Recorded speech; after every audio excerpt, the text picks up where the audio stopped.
Hello fellow gardeners and welcome to Garden Dreams and DIY Schemes. It's December 1st here in Zone 8A and some of my zinnias are still blossoming, but I'm going to show you how to save seeds so you can replant them next year. The seeds tend to be toward the edge of the flower attached to the petals, so if you remove the center part only like I did here, it looks like this and there's no seeds in it.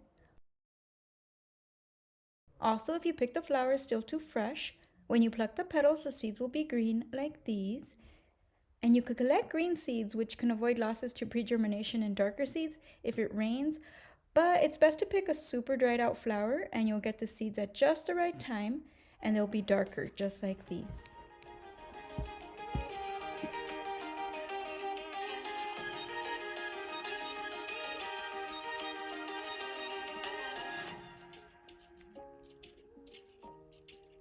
I didn't take anything outside to carry them in, so I had my hubby be my basket and it was cold outside, so I brought a couple of semi-dying flowers indoors so I could pluck some seeds in a variety of colors.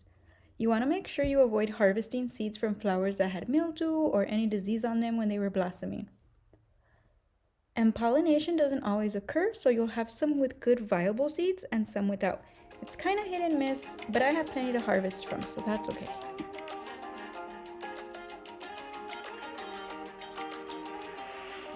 You want to spread out the seeds and let them dry uncovered for a few days, and this will help prevent them from molding.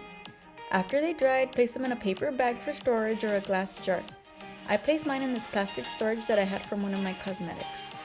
Then I stored it in a cool, dry place out of direct sun.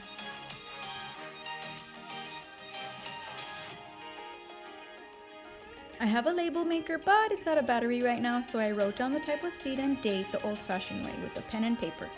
Zinnia seeds are viable for 3 to 5 years, so don't forget to write down that year you harvested. 10 days later, it went down to 25 degrees here and the plants froze. I cut off all the flower heads and let them dry out a couple days.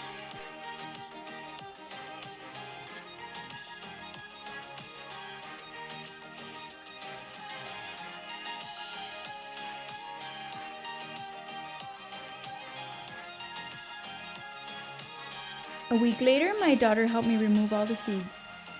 If this helped you in any way, hit that like button and don't forget to subscribe to follow me on my gardening journey. Thanks for watching.